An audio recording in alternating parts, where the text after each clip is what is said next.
এই পৃথিবীটারে যদি 500 বার বিক্রি করেন, যেই টাকা পাবেন ওই টাকা দিয়ে জান্নাতের একটা চেয়ার কিনা যাবে? এই গোটা দুনিয়াটাকে যদি 10,000 বার বিক্রি করেন, যে প্রফিট পাওয়া যাবে ওই প্রফিটটা দিয়ে জান্নাতের একটা চেয়ার পাওয়া যাবে? আর যে জান্নাতটা মায়ের পায়ের নিচে পড়ে আছে, তাহলে ওই পা দুইটার দাম কত? সুবহানাল্লাহ পড়তে পারলেন না? এজন্য মায়ের মর্যাদা 3 বার, মা মা মা, তারপর বাবা।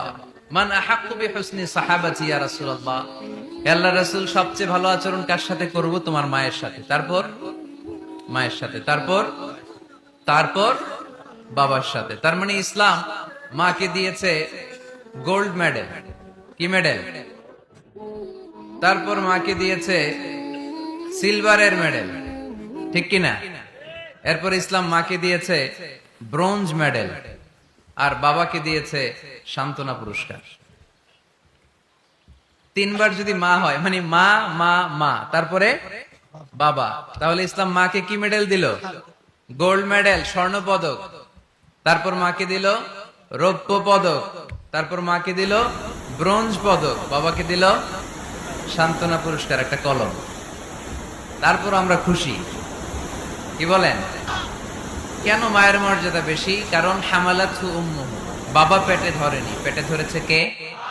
ওয়াহানান আলা ওয়াহান, বোঝা, পেইন, ডেলিভারি পেইন, যন্ত্রণা বাবা সহ্য করেনি, করেছে কে? ও ফিসালুহু ফি আমাইন, 2 বছর বাবা দুধ খাওয়ায়নি, দুধ খাওয়ালো কে?